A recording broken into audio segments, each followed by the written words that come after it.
Enzymes की properties के बारे में डिस्कशन करते हैं हमने कुछ कैरेक्टरिस्टिक्स या कुछ प्रॉपर्टीज़ के बारे में बात की हुई है कि एंजाइम्स जो हैं ये एक्टिवेशन एनर्जी, किसी भी रिएक्शन की एक्टिवेशन एनर्जी को लोअर डाउन कर देते हैं, राइट।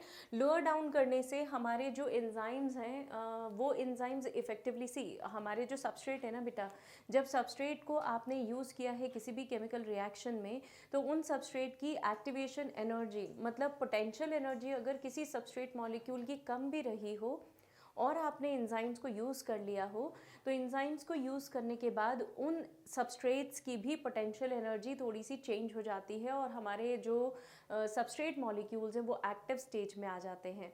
तो रिएक्शन की स्पीड को बढ़ाने का काम है हमारे एंजाइम्स का। प्लस हर एंजाइम स्पेसिफिक है, जैसे आप कहें कि पेप्सिन, तो पेप्सिन बट ऑब्वियस सी बात है ये एक स्पेसिफिक एंजाइम है जो सिर्फ और सिर्फ प्रोटीन्स का ही डाइजेशन करेगा। अगर आपने अमाइलेज एंजाइम की बात की है तो अमाइलेज एंजाइम जो है ये स्टार्च का ही डाइजेशन करेगा। मतलब हमारे एंजाइम्स एक तो हाईली टर्शरी स्ट्रक्चर में होते हैं, मतलब बहुत कॉम्प्लेक्स मॉलिक्यूल्स हैं, प्लस इनके सबस्ट्रेट काफ़ी स्पेसिफिक हैं, मतलब सबस्ट्रेट्स वैरी नहीं करते। ये सबस्ट्रेट अगर स्पेसिफिक हैं तो डेफिनेटली एक एंजाइम किसी दूसरी रिएक्शन में पार्टिसिपेट नहीं कर सकता। किसी भी रिएक्शन के बाद आपके पास एंजाइम का मॉलिक्यूल अनचेंज रहेगा, अनकंज्यूम्ड रहेगा, राइट। क्योंकि मैंने आपको अभी थोड़ी देर पहले एक पॉइंट बताया था, आप याद करें कि जब एंजाइम के मॉलिक्यूल्स को हम यूज़ करते हैं या एंजाइम्स को हम यूज़ करते हैं तो वो सबस्ट्रेट के मॉलिक्यूल्स की रिएक्टिविटी को बढ़ा देते हैं, और ऐसे सबस्ट्रेट मॉलिक्यूल्स जो कि लेस रिएक्टिव थे, जिनका एनर्जी लेवल कम था, उन सबस्ट्रेट मॉलिक्यूल्स को भी कोलाइड करवाते हैं या उनकी जो एनर्जी लेवल है उसको इंक्रीज़ कर देते हैं, और ऐसा करने से वो सिर्फ रिएक्शन का स्पीड बढ़ाते हैं।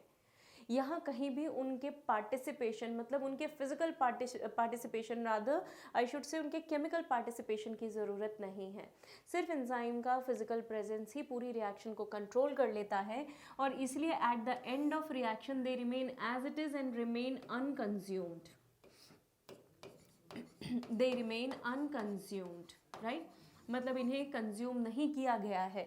Now not used up in the reaction, that means the same thing कि जो भी एंजाइम आप यूज़ कर रहे हैं रिएक्शन में वो end of the reaction will remain same, consume नहीं होंगे, जैसे थे वैसे के वैसे ही आपको मिलेंगे। एंजाइम्स प्रोटीनेशियस नेचर के होते हैं, हमने शुरू में भी बात की थी, एक्सेप्ट वन एंजाइम जिसे आप राइबोजाइम बोलते हैं। ये राइबोन्यूक्लिक एसिड बेस्ड है, आरएनए बेस्ड एंजाइम है। सिर्फ इस एंजाइम को छोड़ दें तो बचे हुए मेरे सारे एंजाइम्स कैसे हैं, प्रोटीन बेस्ड है, प्रोटीन के नेचर के हैं। ये रिएक्शन का रेट इंक्रीज कर देंगे bye lowering down the activation energy. तो सपोज अगर ये एक्टिवेशन एनर्जी का ग्राफ था पहले, तो अब एंजाइम को यूज़ करने के बाद मेरा ग्राफ जो है वो यहीं पे ख़त्म हो गया है ना। मतलब इतना एनर्जी का डिफरेंस आ गया है, और ये एनर्जी का डिफरेंस सिर्फ इसलिए आया है क्योंकि आपने एंजाइम्स यूज़ किए हैं। तो यहाँ पे एनर्जी लेवल मैंने प्लॉट किया है, एनर्जी को किसके साथ प्लॉट किया है बेटा, रेट ऑफ रिएक्शन के साथ। तो आप जब इसे रेट ऑफ रिएक्शन के साथ प्लॉट कर रहे हैं तो डेफिनेटली एक्टिवेशन एनर्जी को रिड्यूस किया, जो एनर्जी पहले इस पीक पे लग रही थी मुझे, है ना, इस लेवल का एनर्जी मुझे लग रहा था, मतलब ये मैक्सिमम एनर्जी था, अब वो एनर्जी मैक्सिमम होकर कितना रह गया, इतना ही रह गया है। This is how it increases activation energy, और ओवरऑल आप कह सकते हो कि रिएक्शन का रेट क्या कर दिया उसने, कम कर दिया, राइट। हमारे सारे एंजाइम स्पेसिफिक हैं। क्यों स्पेसिफिक हैं बेटा, सबसे पहली बात तो समझिए कि एंजाइम्स का स्ट्रक्चर टर्शरी स्ट्रक्चर होता है, और इस टर्शरी स्ट्रक्चर की ब्यूटी ये है कि इसके अंदर कुछ पॉकेट्स बनती हैं। इन पॉकेट्स को हम कहते हैं एक्टिव साइट्स। ये एक्टिव साइट्स एंजाइम को सबस्ट्रेट से बाइंड करने में मदद करती हैं। एक बार ही आपका एंजाइम सबस्ट्रेट से कंबाइन हो गया, बाइंड हो गया, तो अब आपका सबस्ट्रेट मॉलिक्यूल जो है वो चेंज हो जाएगा और रिएक्शन बिगिन हो जाएगी, राइट। तो हमारा जो भी सबस्ट्रेट मॉलिक्यूल है वो एंजाइम की एक्टिव साइट्स में, पॉकेट्स में आके बाइंड होता है और फिर रिएक्शन शुरू होती है। लेकिन क्योंकि एंजाइम हमारे पूरी तरीके से प्रोटीन बेस्ड हैं, तो अगर आपने बहुत ज़्यादा हाई टेम्परेचर दिया तो ये जो मेरा प्रोटीन फोल्डेड स्ट्रक्चर में था और अंदर जो हाइड्रोजन बॉन्ड्स थे, जिन बॉन्ड्स के कारण मेरा tertiary structure of any protein was stabilized, ये हाइड्रोजन बॉन्ड्स क्या हो जाएंगे, मेल्ट हो जाएंगे, ब्रेक हो जाएंगे। ये हाइड्रोजन बॉन्ड्स के ब्रेक होने से मेरा पूरा एंजाइम, यूँ कह लो प्रोटीन, डीनेचर हो जाएगा। तो प्रोटीन के डीनेचर या एंजाइम के डीनेचरेशन का reason high temperature, change of pH हो सकता है, वेरी लो टेम्परेचर भी हो सकता है। ऑल्दो वेरी लो टेम्परेचर पे गया हुआ एंजाइम एक समय बाद एक्टिव हो सकता है, लेकिन हाई टेम्परेचर में एंजाइम का डीएक्टिवेशन ही हो जाता है, right. So high temperature can lead to deactivation of these enzymes. और ये एंजाइम्स स्पेसिफिकली अगर मैं एक स्पेशल बैक्टीरिया की बात करूं जिसे हम बोलते हैं Thermus aquaticus, we call it as Thermus aquaticus. ये जो मेरे पास बैक्टीरिया है, ये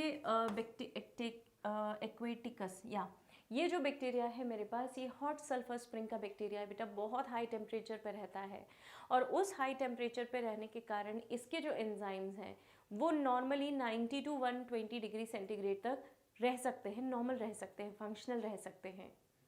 but what about enzymes of your body and my body? हम नॉर्मल प्लेन्स पे रहने वाले लोग हैं, हमारी बॉडी का टेम्परेचर एवरेज टेम्परेचर है बेटा 37 डिग्री सेंटीग्रेड हमारा नॉर्मल टेम्परेचर है। इस टेम्परेचर से ज़्यादा टेम्परेचर पे अगर आपने अपने एंजाइम्स को रखा तो बट ऑब्वियस सी बात है कि आपकी बॉडी में वो एंजाइम फंक्शनल नहीं रह जाएगा, राइट। तो enzymes they get denatured at high temperature except for those of thermophilic bacterias. Sorry. चलिए, अब मेटाबॉलिक कन्वर्जन अगर किसी भी सब्सट्रेट को हम डिनोट करते हैं बेटा S से और एंजाइम को हम डिनोट करते हैं E से। तो किसी भी सब्सट्रेट को एंजाइम के साथ कंबाइन होना पड़ता है। जब ये दोनों आपस में कांटेक्ट में आते हैं तब एक ऑब्लिगेटरी फॉर्मेशन, एक कंपलसरी फॉर्मेशन होता है एंजाइम सब्सट्रेट कॉम्प्लेक्स का। This ES is basically just a loose complex जहाँ पे एंजाइम की एक्टिव साइट्स में, एक्टिव पॉकेट्स में एक सबस्ट्रेट आके बाइंड हो गया है।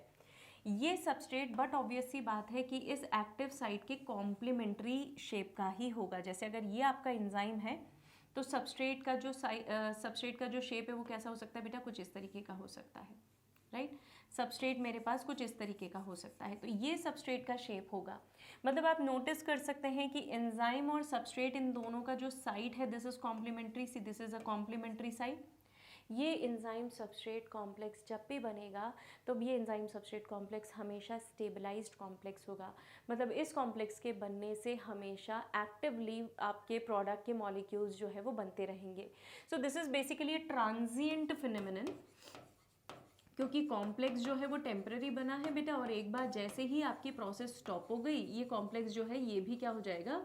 ब्रेक हो जाएगा। और ब्रेक होने के बाद मैं उसके आगे की भी प्रोसेस आपको बताती हूँ। ब्रेक होने के बाद ये मेरा एंजाइम अलग हो गया और सबस्ट्रेट अलग हो गया, इसीलिए हमने ऐसा कहा था बेटा सबस्ट्रेट प्रोडक्ट में कन्वर्ट हो गया तो I should write here product, है ना। ये मेरा एंजाइम जो है अलग हो गया, प्रोडक्ट अलग हो गया। Product you will recover and enzyme can be reused in the next reactions. अब ये जस्टिफाइड है कि क्यों आपका एंजाइम जो है वो आफ्टर द रिएक्शन अनचेंज रहता है, डिस्टर्ब नहीं होता।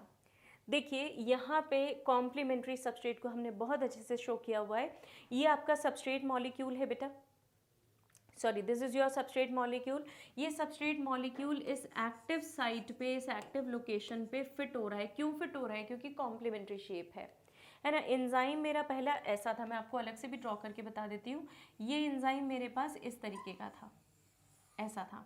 ये इसकी एक्टिव साइट है बेटा, और इस एक्टिव साइट के ऊपर मेरा सबस्ट्रेट का मॉलिक्यूल जो है वो कॉम्प्लीमेंट्री शेप होने के कारण ऐसा फिट हो गया, ये फिट हो गया।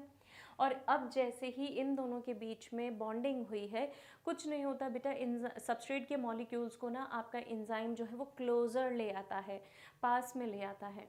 और जैसे ही वो सबस्ट्रेट के मॉलिक्यूल्स पास में आते हैं उनके बीच में बॉन्ड का फॉर्मेशन हो जाता है, या तो बॉन्ड बनेगा या टूटेगा, वट एवर यू से, और ultimately there will be a formation of product. तो हमारा जो एंजाइम का मॉलिक्यूल है वो क्या कर रहा है? वो दो मॉलिक्यूल्स की रिएक्टिविटी का रेट जो है वो इंक्रीज कर रहा है। दोनों के शेप्स में कोई चेंज नहीं करेगा, लेकिन वो बाइंडिंग कुछ इस तरीके से करेगा कि आपके सबस्ट्रेट मॉलिक्यूल्स के जो एक्टिव साइट्स हैं वो एक दूसरे के सामने एक्सपोज हो जाएं।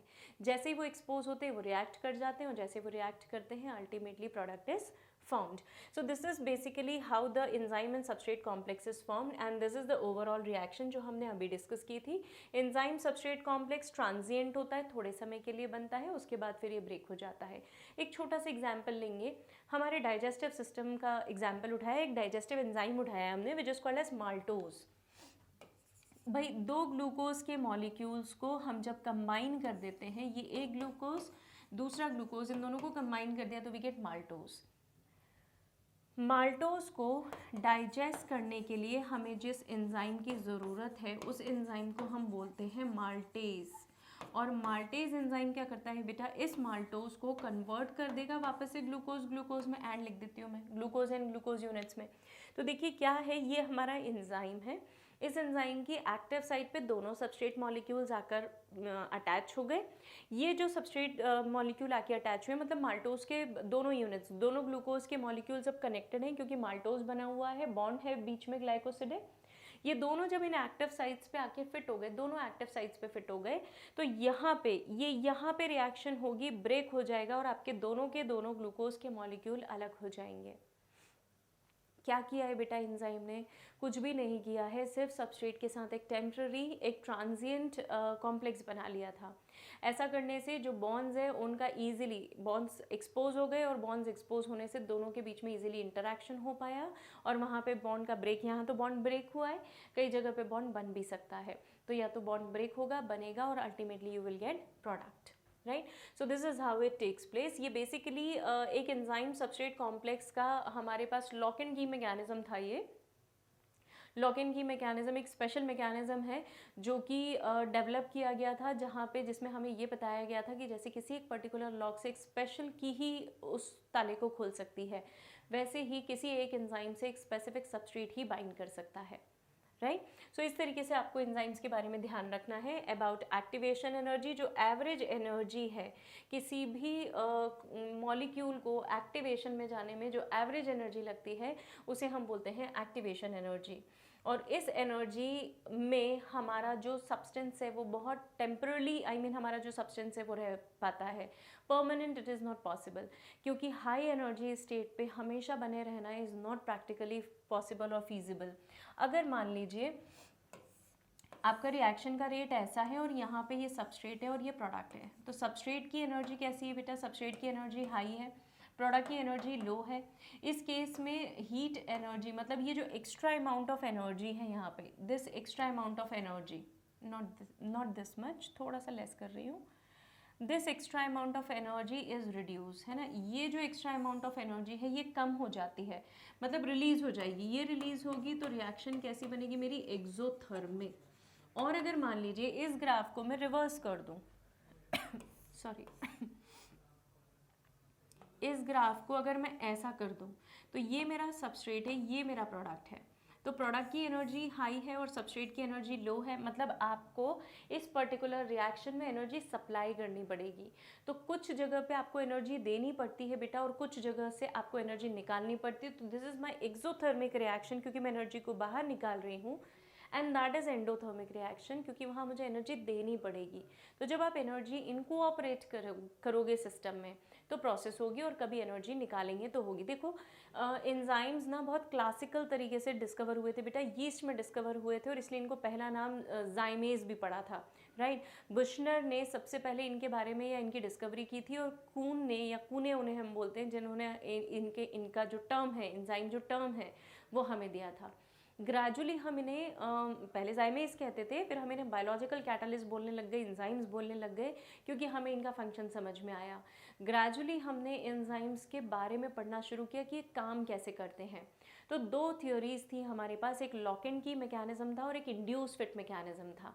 राइट, इंड्यूस फिट मैकेनिज्म भी कुछ अलग तरीके का होता है, जिसमें एंजाइम का थोड़ा सा शेप चेंज बताया गया, और लॉक एंड की मैकेनिज्म जो अभी थोड़ी देर पहले मैंने आपसे डिस्कस किया, आई शो यू अगेन, कि अगर आपका ये एंजाइम है तो उस एंजाइम के पास कुछ एक्टिव साइट्स होती हैं, है ना. Consider it to be lock and this to be key. तो ये की इस लॉक के अंदर फिट हो जाती है. This is what is lock and key mechanism. Right, we will talk about it. चलिए, तो एक्सोथर्मिक एंडोथर्मिक रिएक्शन हमने देखी है. ये यहीं पे हमारा एक्टिवेशन एनर्जी का ग्राफ है. I will explain you again. यहाँ से सपोज ये मेरा सबस्ट्रेट है और ये मेरा प्रोडक्ट है. सबस्ट्रेट हायर लेवल पे है, हायर एनर्जी पे है और प्रोडक्ट जो है वो लोअर एनर्जी पे है, तो definitely here the extra amount of energy will be release. So this is what is my exothermic reaction, या मैंने एनर्जी रिलीज कर दी. मीनवाइल जब इस सबस्ट्रेट को मुझे एक्टिव करना था तो इसकी पोटेंशियल एनर्जी को ब्रेक करना था और इसे काइनेटिक एनर्जी में लाना था ताकि ये मूवमेंट में आए और मूवमेंट में आने के बाद ये कोई प्रोडक्ट बना दे आपके लिए. तो अल्टीमेटली यहाँ पे इतना लंबा मुझे ट्रांजिशन स्टेट पे जाना पड़ा, इतनी हाई एनर्जी देनी पड़ी, तब जाके ये एक्टिव स्टेज पे आया विदाउट एंजाइम. लेकिन इमेजिन कीजिए अगर मैं इसे एंजाइम दे दूँ, इस रिएक्शन में अगर एंजाइम्स को इंट्रोड्यूस कर दूँ तो मेरी रिएक्शन एनर्जी जो यहाँ थी यहाँ से फॉल होकर यहाँ आ गई.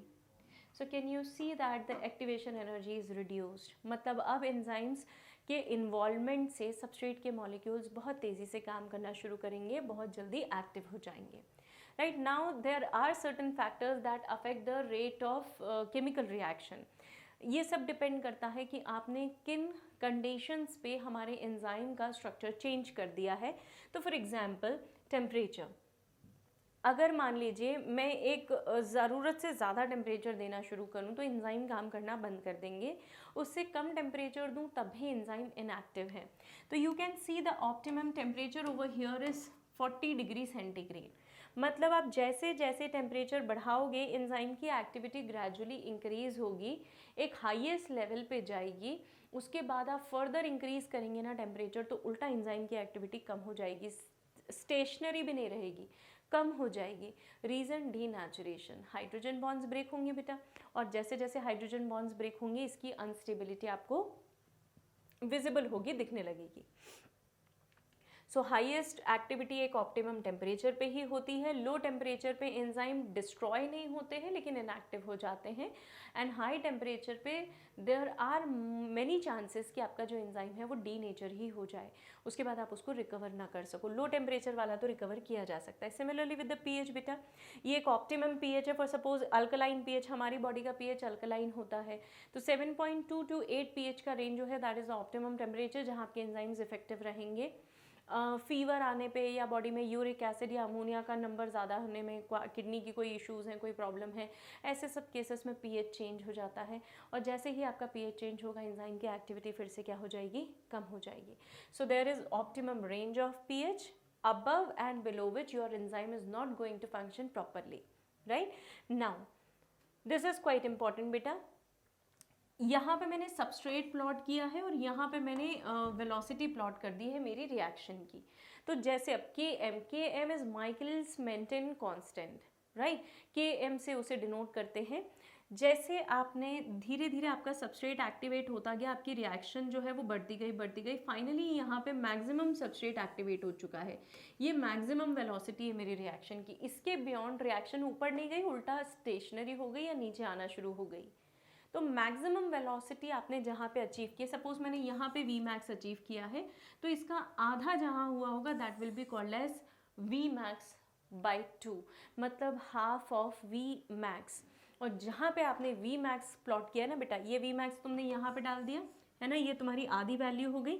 इससे नीचे आ जाओ, इससे नीचे एक लाइन डाल दो आप, वर्टिकल लाइन, तो that will be your K M, Michaelis Menten constant.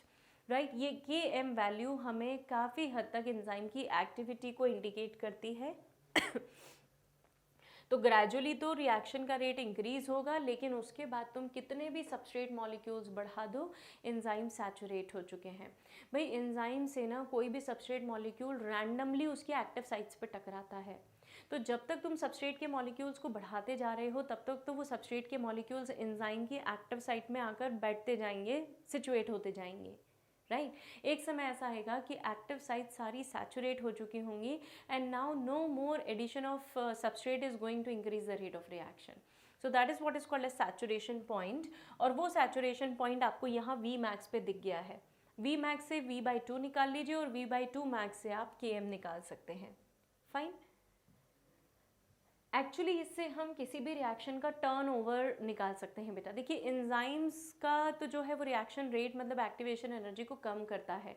Turnover क्या है, ओवरऑल किसी भी रिएक्शन को आप कितना स्पीड से कर सकते हैं, that is called as turnover rate. मतलब वो आपका जो एंजाइम है वो एंजाइम का टर्नओवर रेट कितना है, कम है ज़्यादा है, ये सारी चीज़ें हम Km से निकाल सकते हैं। This is my lock and key mechanism, जो मैंने आपको अभी थोड़ी देर पहले बताया था कि यहाँ पे मेरे पास एक एंजाइम है बेटा, और इस एंजाइम से सबस्ट्रेट बाइंड किया तो एंजाइम सबस्ट्रेट का कॉम्प्लेक्स बन गया। ये टेम्पररी कॉम्प्लेक्स है। यहाँ पे जैसे ही सबस्ट्रेट के मॉलिक्यूल्स कन्वर्ट होना शुरू हो गए, उनका शेप चेंज हो जाएगा और वो सबस्ट्रेट मॉलिक्यूल यहाँ से बाहर भी निकल जाएगा। This is one thing.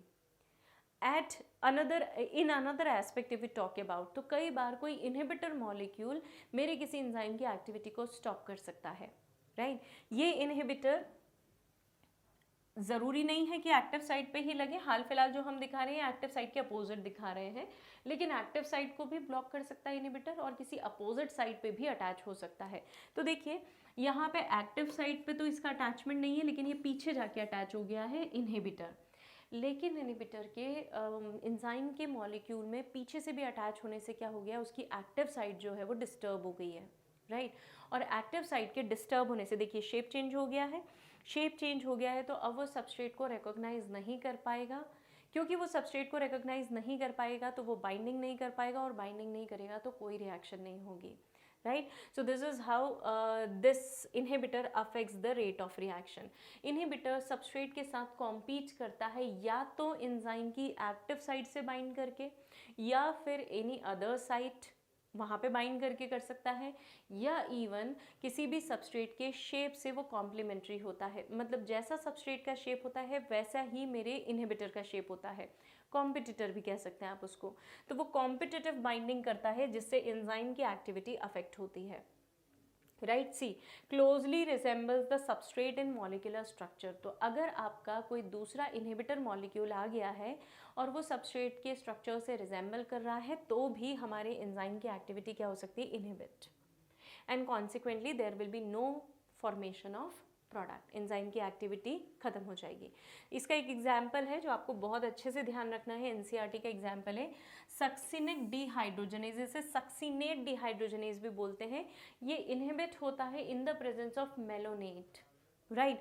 तो अगर आपने मेलोनेट डाल दिया है तो मेलोनेट का सक्सिनिक डिहाइड्रोजनेज से कॉम्पिटिटिव बाइंडिंग होता है, और इसके कारण जो सक्सिनिक डिहाइड्रोजनेज है वो काम नहीं कर पाता, और वो काम नहीं कर पाता तो अल्टीमेटली जो ओवरऑल रिएक्शन है वो अफेक्ट होती है। कैसे, यहाँ पे बैक्टीरियल पैथोजेंस जो है ना, बैक्टीरियल पैथोजेंस को कंट्रोल करने के लिए हम कुछ ऐसी मेडिसिन बनाते हैं कि जिन मेडिसिन के कारण ये सक्सिनेट डिहाइड्रोजनेज एंजाइम जो है ये ब्लॉक हो जाए।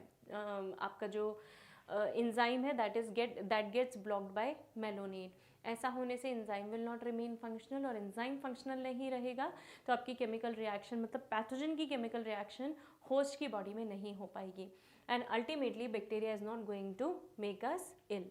तो कॉम्पिटिटिव इनहिबिशन में ये ड्रग का प्रिंसिपल हम यूज़ करते हैं, मतलब जो मेडिसिन हम यूज़ करते हैं उसका प्रिंसिपल हो गया ये। देखिए ये एक्टिव साइट है, ये एंजाइम है, ये ड्रग का मॉलिक्यूल है, और सबस्ट्रेट दोनों लगभग सिमिलर हैं।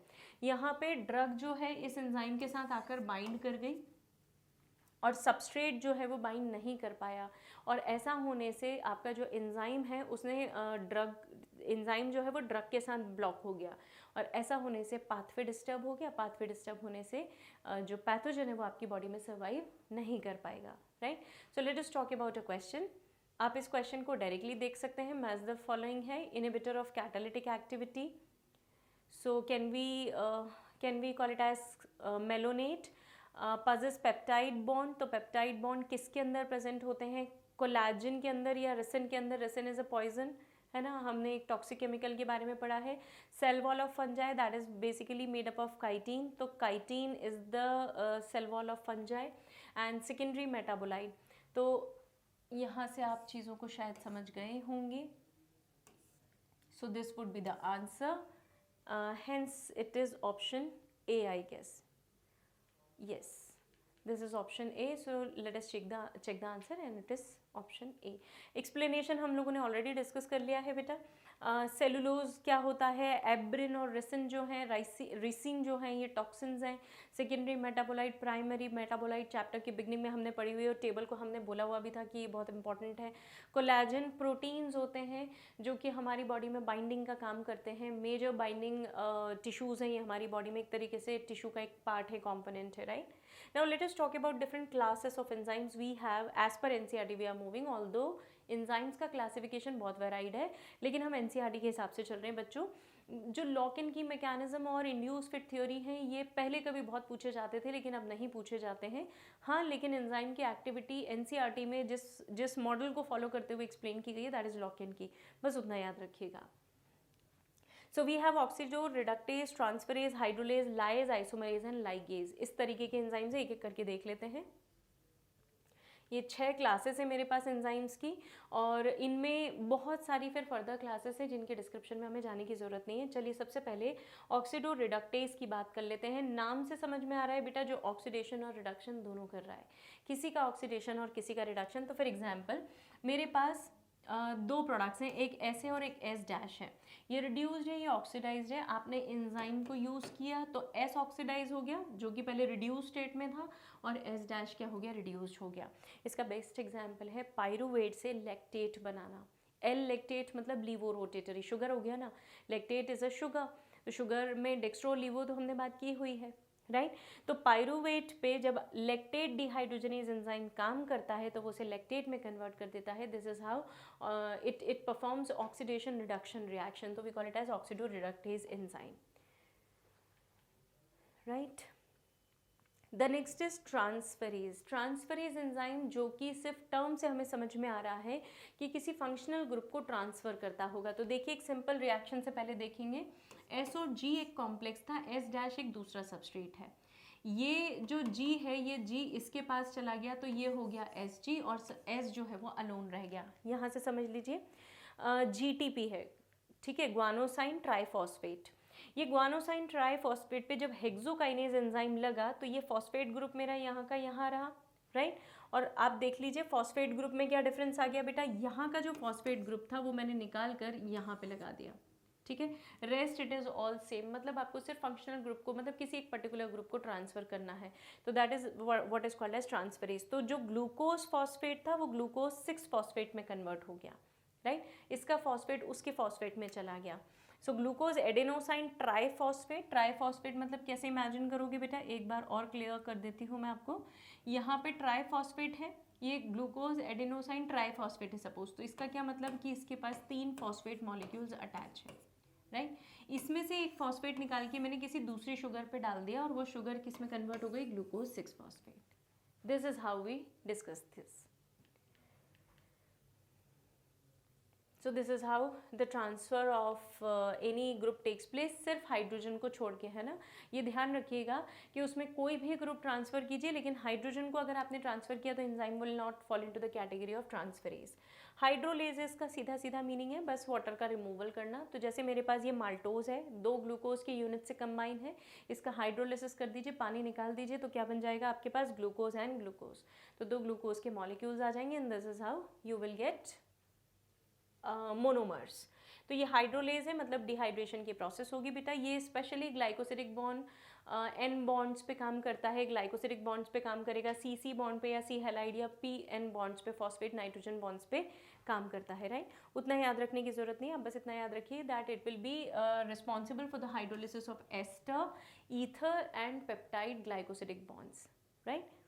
पेप्टाइड बॉन्ड प्रोटीन्स के अंदर और ग्लाइकोसिडिक बॉन्ड्स शुगर के अंदर। Another group of enzyme is lyase. Lyase मतलब ऐसे एंजाइम है जो बिना हाइड्रोलिसिस करे ही ग्रुप को ट्रांसफर करते हैं, चेंज करते हैं और एक डबल बॉन्ड इंट्रोड्यूस करते हैं। तो देखिए यहाँ पे आपके पास फ्यूमरेट है, ये फ्यूमरेट है, फ्यूमरेट के अंदर यहाँ पे डबल बॉन्ड है, ये वाटर के मॉलिक्यूल को इंट्रोड्यूस करेगा, हाइड्रोलिसिस नहीं करेगा, ये सिर्फ वाटर के मॉलिक्यूल्स को इंट्रोड्यूस कर सकता है, हाइड्रोलिसिस नहीं करेगा, प्लस इसने क्या किया, OH ग्रुप ऐड करने के बाद यहाँ पे जो डबल बॉन्ड था वो डबल बॉन्ड यहाँ से रिमूव कर दिया। तो या तो ये डबल बॉन्ड पे काम कर रहा होगा या फिर ये किसी हाइड्रोक्सिल ग्रुप को इंट्रोड्यूस कर रहा होगा। विदाउट हाइड्रोलिसिस ये रिएक्शंस को करवाता है, चेंज करता है एक सबस्ट्रेट को into another substrate. This is what is called as lyase. There is another group of enzyme which is called as isomerase. Isomerase का मतलब होता है जो geometrical isomers बनाते हैं, राइट मतलब अगर आपके पास कुछ शुगर के मॉलिक्यूल्स हैं और उन शुगर के मॉलिक्यूल्स को का आइसोमर आप डेवलप कर रहे हैं, तो उस आइसोमर के लिए मुझे किसकी ज़रूरत पड़ेगी, एक एंजाइम की। जैसे ग्लूकोज है, ग्लूकोज का आइसोमर फ्रक्टोज है ना, या फिर 3-फॉस्फोग्लिसरेट है, मतलब थर्ड पोजीशन पे फॉस्फेट है, इस फॉस्फेट को चेंज कर दिया, इसकी पोजीशन हमने चेंज कर दी, तो कौन सी पोजीशन पे आ गया, ये सेकेंड पोजीशन पे आ गया। So now this is called as two phosphoglycerate. तो ये आइसोमर बनाने के लिए भी मुझे किसकी ज़रूरत पड़ी, आइसोमरेज, राइट। तो आइसोमरेज कुछ ऐसे कंपाउंड बनाएगा हमें जहाँ पे ऑप्टिकल ज्योमेट्रिकल आइसोमर्स आपको मिल सके या पोजिशनल आइसोमर्स। ये जो आइसोमर था आपके सामने, दिस इज पोजिशनल आइसोमर। मैंने कुछ नहीं किया, मैंने सिर्फ थर्ड पोजीशन का फॉस्फेट निकाल के सेकेंड पोजीशन पे रख दिया। This is what is called as isomers and isomerase is the enzyme. The another class of enzyme is ligase. Now what do we mean by ligase बेटा? ligase का मतलब होता है जो दो कंपाउंड्स को ज्वाइन करने का काम करेगा, जो दो कंपाउंड्स को ज्वाइन करने का काम कर सकता है, कनेक्ट करने का काम कर सकता है। So catalysing linking together of two components, दो अलग अलग कॉम्पोनेंट्स को जोड़ना, है ना, सिलना, सील करना, इसे हम बोलते हैं लाइगेट करना। कहाँ कहाँ लाइगेशन करता है ये, mostly carbon hydrogen, carbon sulphur, carbon nitrogen और फॉस्फोरस नाइट्रोजन या कार्बन ऑक्सीजन पे भी लाइगेशन की प्रोसेस करता है। देखिए ज़रा, यहाँ पे पायरुवेट कार्बोक्सिलेज नाम का एंजाइम हम यूज़ कर रहे हैं और ये मेरे पास पायरुवेट है। पायरुवेट को चेंज करेगा हमारा जो एंजाइम है, और वो कहाँ पे चेंज करेगा बेटा, ये आपका जो कार्बन डाइऑक्साइड का एडिशन है, इस कार्बन डाइऑक्साइड को, see pyruvate is what, pyruvate is a 3 carbon compound, oxalo acetic acid 4 carbon compound है, ये ध्यान रखिएगा।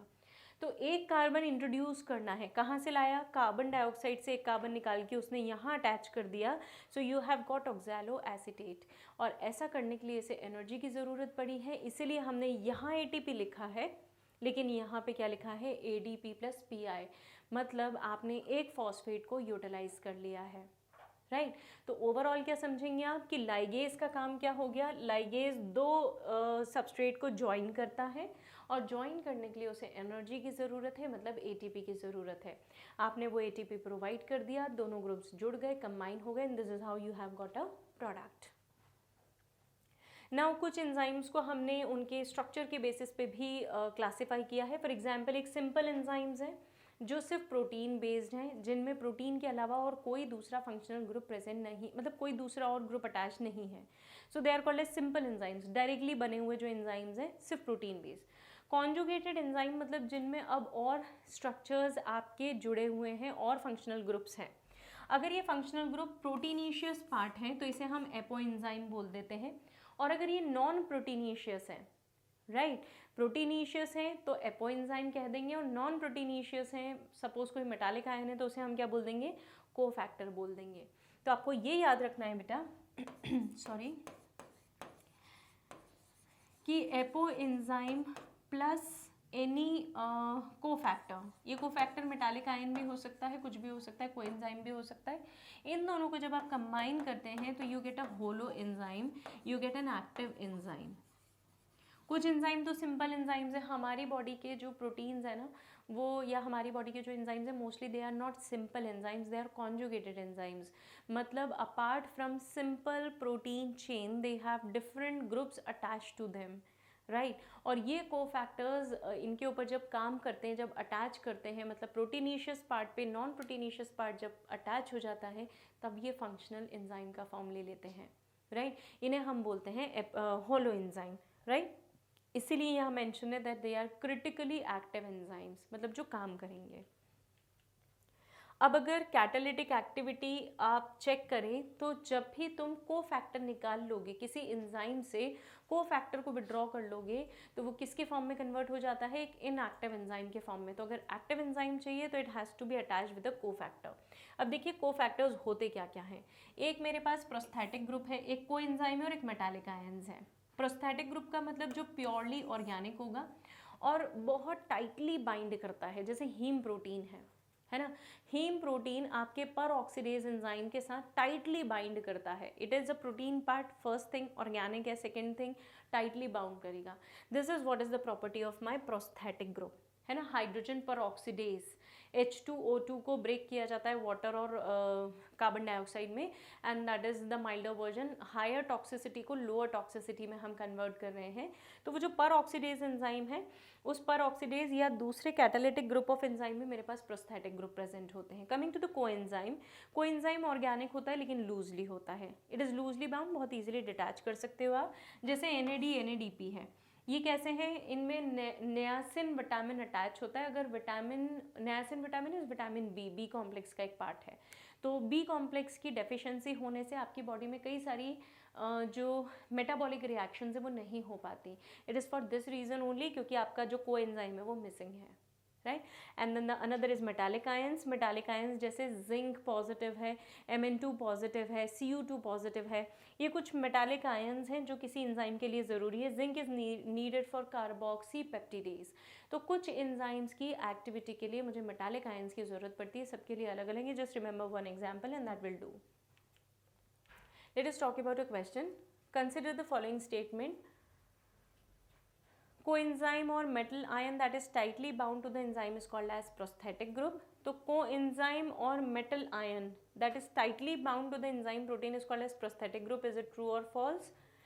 A complete catalytic active enzyme which is bound to prosthetic group is called as apoenzyme. Is it true or false? Complete catalytic active enzyme का मतलब holo enzyme है ना, with its bound prosthetic group is called as apoenzyme. Is it okay? Apoenzyme is an active enzyme. What do you feel, right or wrong? So we need to sorry